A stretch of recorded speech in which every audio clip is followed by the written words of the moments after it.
Part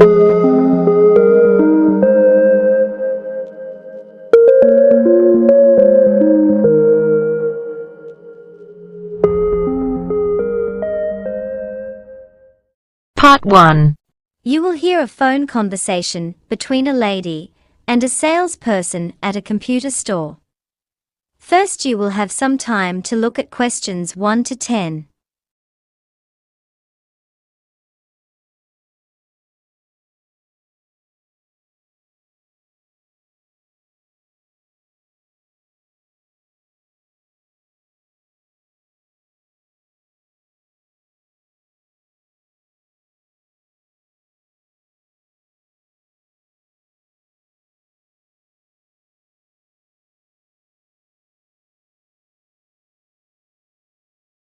Now listen carefully and answer questions 1 to 10. Good morning, Computer Solutions. Oh, hello. My printer's broken and I need to get a new one. Someone gave me your number and I was wondering whether you could help me. No problem. We stock printers suitable for both home and office. Well, I'm a student. I just need one for my coursework. How much do they cost? An inkjet printer will probably be good enough for what you want. It'll do text and pictures. They start at £80 and go up to £250. Quite a good price range then.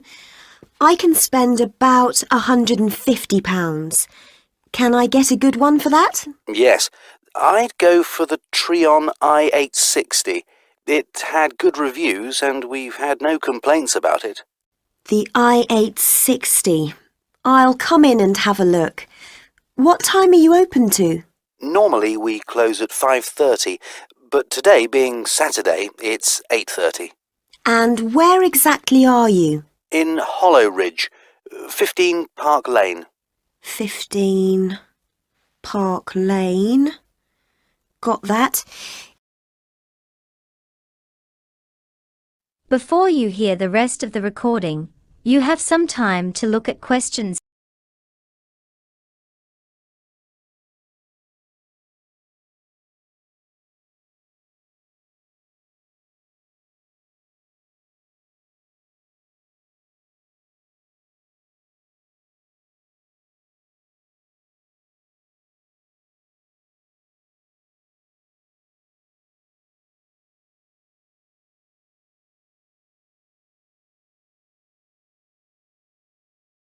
Is that in the town centre? Yes, opposite the cinema.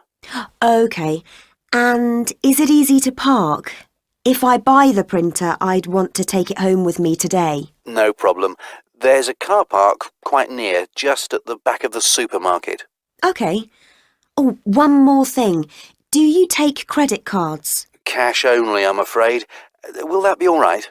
Yes, but I mustn't forget to go to the bank before I come. Oh, by the way, what's your name? Jack Stanway. That's Stanway. There are 2 Jacks here, so when you ask for me, give my surname too.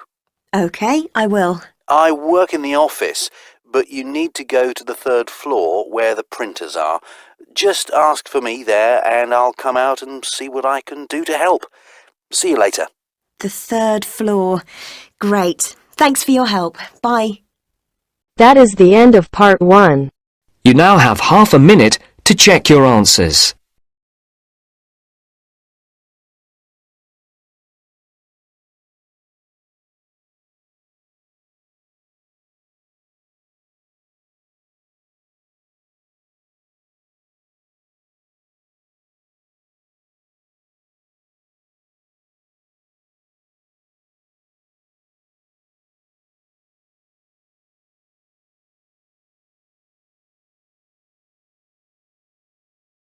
Now turns to Part 2. Part 2. You will hear from a manager of an engineering company giving a speech to his new trainees. First, you have some time to look at questions 11 to 15.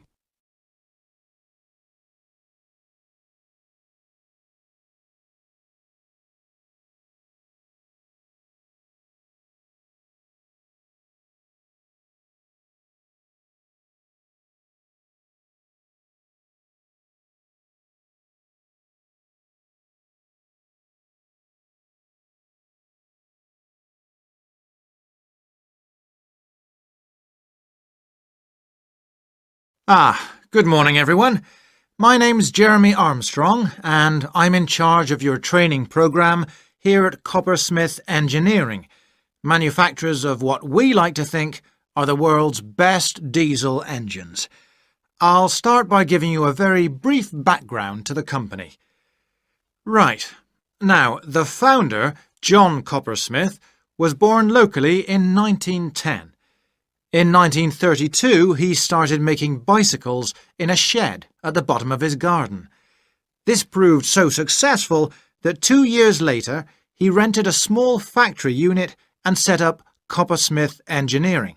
So, we date back to 1934. And since then, we've produced over 10 million engines. As you probably know, the engines we manufacture are not for cars, but for vehicles used in industry and agriculture.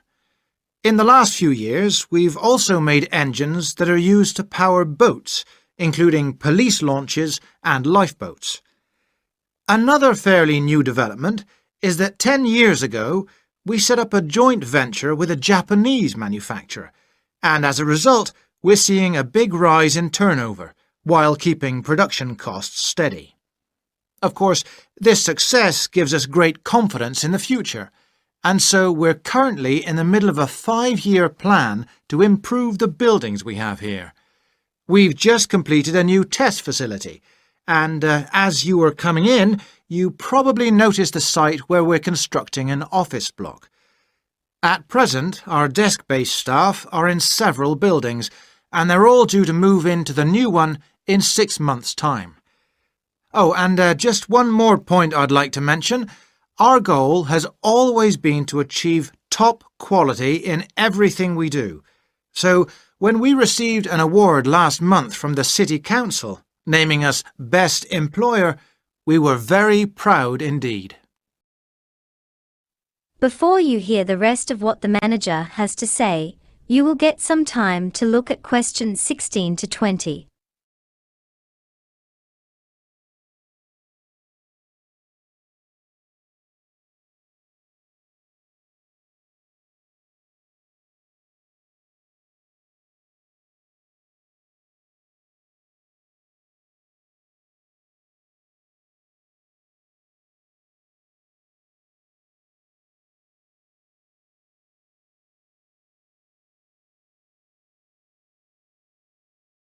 OK, now I'll give you an idea of what to expect in the next few days.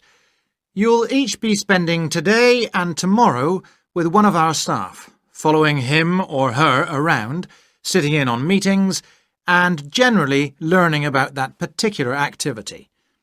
Now, this is how I've allocated you. Carol, you said in your interview that you're interested in finance, so I've put you with a person who deals with payments to staff. This is the busiest week in the monthly cycle, as all the overtime has to be calculated before payday. Now, Frank, I believe you've already had some training in sales, and you want to look at the process from the other side, so the purchasing section is where you'll start off. You'll be able to find out how we buy goods and services from our suppliers. Next on the list is Philip. You said you hope to work in advertising, so I had arranged for you to work alongside our marketing manager, but I'm afraid she's on sick leave at the moment, so instead you'll be with someone who deals with sales to other countries. As you speak 2 or 3 languages, you should find you can use them. Stephanie, you didn't mention any preference, so I've put you with a warehouse manager. We purchase goods almost every day and have frequent deliveries, so you'll see how we handle all the goods that come in, not to mention the finished products waiting to be dispatched to customers.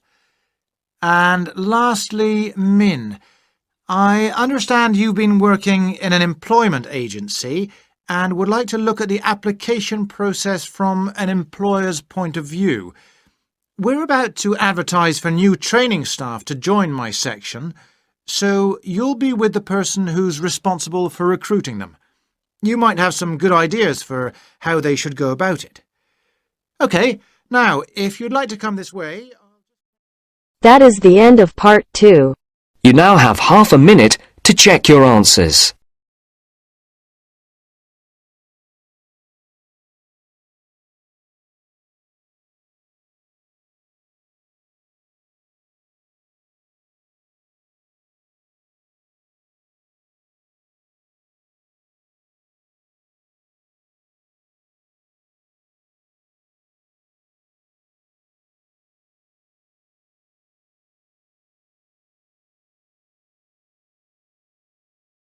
Now turns to part 3. Part 3. You will hear from a psychology student, Joanna, discussing with her supervisor about her research in music and psychology. First, you have some time to look at questions 21 to 26.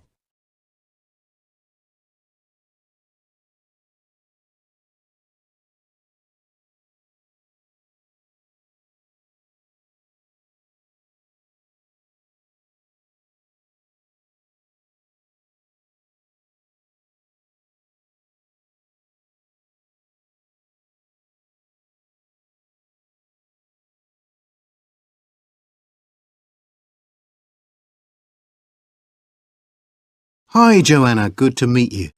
Now, before we discuss your new research project, I'd like to hear something about the psychology study you did last year for your master's degree. So, how did you choose your subjects for that? Well, I had 6 subjects, all professional musicians and all female. 3 were violinists, and there was also a cello player and a pianist and a flute player. They were all very highly regarded in the music world, and they'd done quite extensive tours in different continents, and quite a few had won prizes and competitions as well. And they were quite young, weren't they? Yes, between 25 and 29. The mean was 27.8. I wasn't specifically looking for artists who'd produced recordings, but this is something that's just taken for granted these days, and they all had. Right. Now, you collected your data through telephone interviews, didn't you? Yes. I realised if I was going to interview leading musicians, it'd only be possible over the phone because they're so busy. I recorded them using a telephone recording adapter. I'd been worried about the quality, but it worked out all right. I managed at least a 30-minute interview with each subject, sometimes longer. Did doing it on the phone make it more stressful? I'd thought it might. It was all quite informal though, and in fact they seemed very keen to talk. And I don't think using the phone meant I got less rich data. Rather the opposite, in fact. Interesting. And you were looking at how performers dress for concert performances? That's right. My research investigated the way players see their role as a musician and how this is linked to the type of clothing they decide to wear. But that focus didn't emerge immediately. When I started, I was more interested in trying to investigate the impact of what was worn on those listening, and also whether someone like a violinist might adopt a different style of clothing from, say, someone playing the flute or the trumpet. It's interesting that the choice of dress is up to the individual, isn't it? Yes, you'd expect there to be rules about it in orchestras, but that's quite rare. Before you hear the rest of the recording, you have some time to look at questions 27 to 30.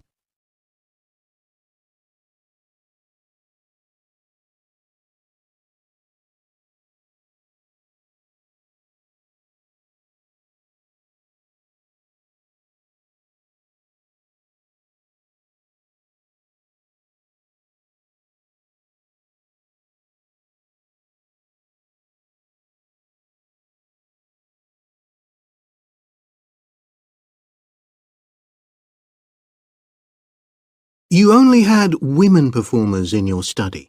Was that because male musicians are less worried about fashion? I think a lot of the men are very much influenced by fashion, but in social terms, the choices they have are more limited. They'd really upset audiences if they strayed away from quite narrow boundaries. Now, Popular music has quite different expectations. Did you read Mike Frost's article about the dress of women performers in popular music? No. Well, he points out that a lot of female singers and musicians in popular music tend to dress down in performances and wear less feminine clothes, like jeans instead of skirts. And he suggests this is because otherwise they'd just be discounted as trivial. But you could argue they're just wearing what's practical.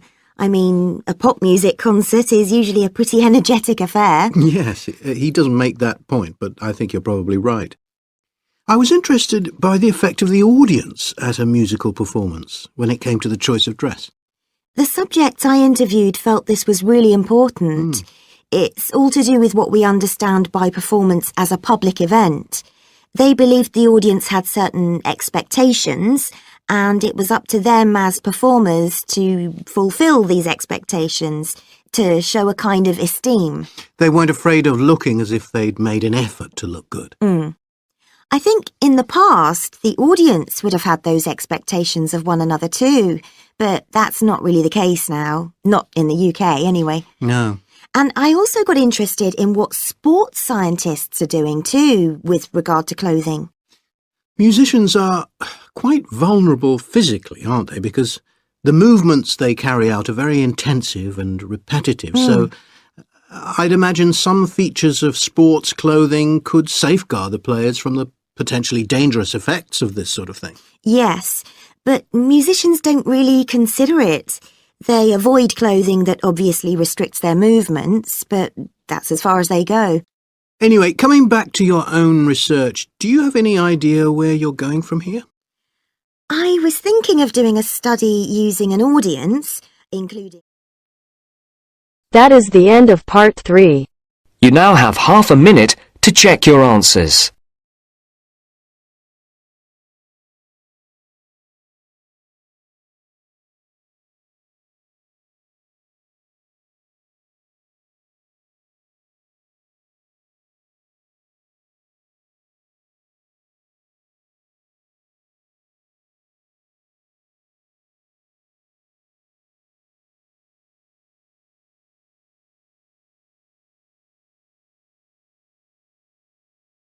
Now turns to part 4.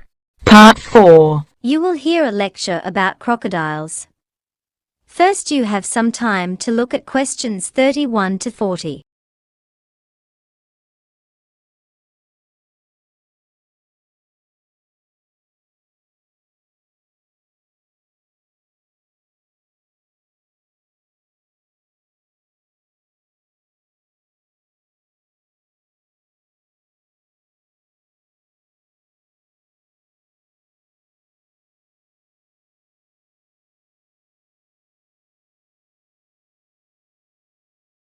This week, we're going to be looking at some creatures with a ferocious reputation, the crocodile.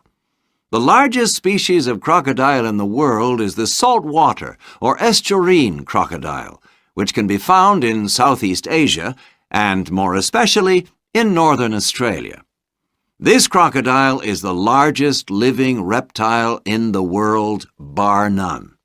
It can weigh up to 900 kilos, and as for length, the average maximum size for males is around 5 meters. However, the largest crocodile ever recorded was 6.2 meters, and this croc was killed by poachers in Papua New Guinea in 1983. It used to be thought that crocodiles would grow indefinitely until they died, hence producing very large, very old crocodiles. However, there's some doubt over this now, and it's likely that maximum size is instead influenced by inherited characteristics and by the environment. Few individuals seem predisposed towards very large sizes, even if all the conditions are right.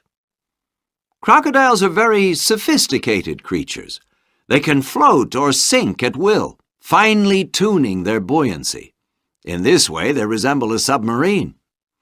The liver is squeezed back to make more room for the expanded lungs. While submerged, they can stay under for up to 2 hours. A protective membrane closes over their eyes like swimming goggles.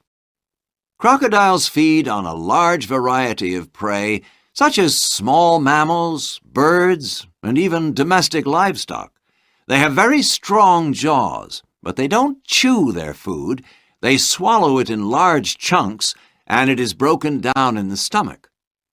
Crocodiles can go for long periods without eating.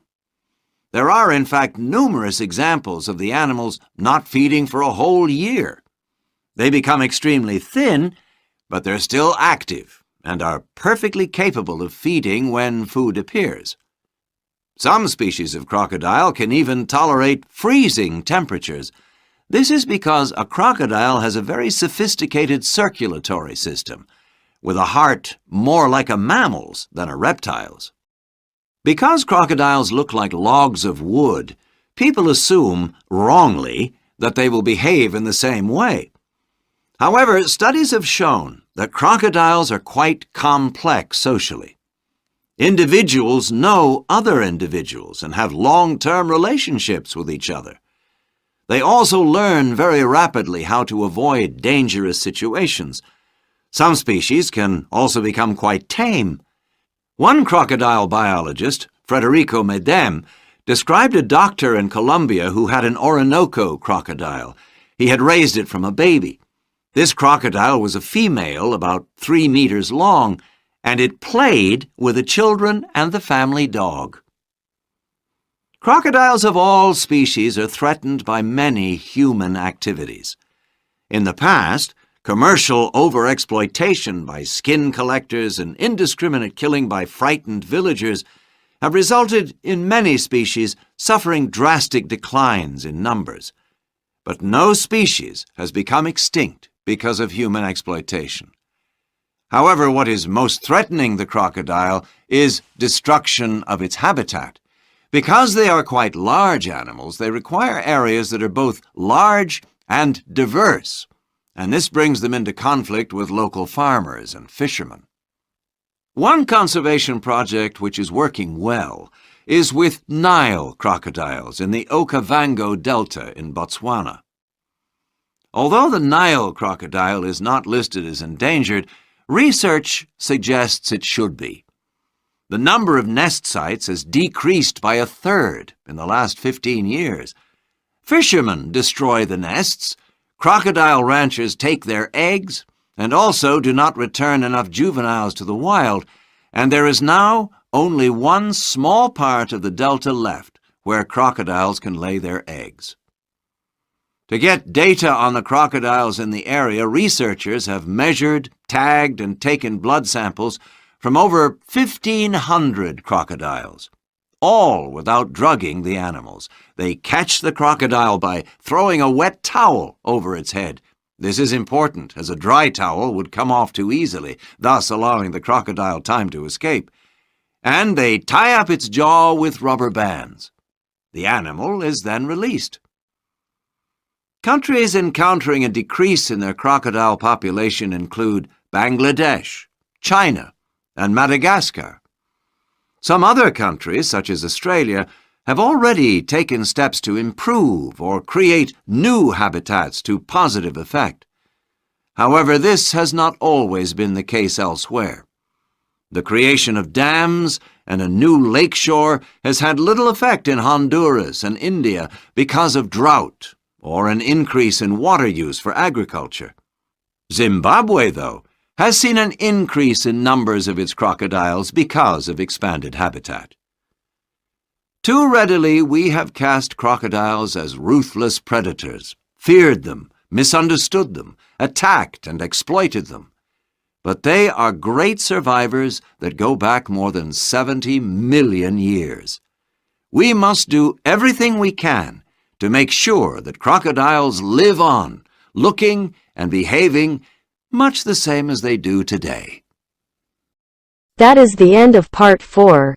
You now have half a minute to check your answers.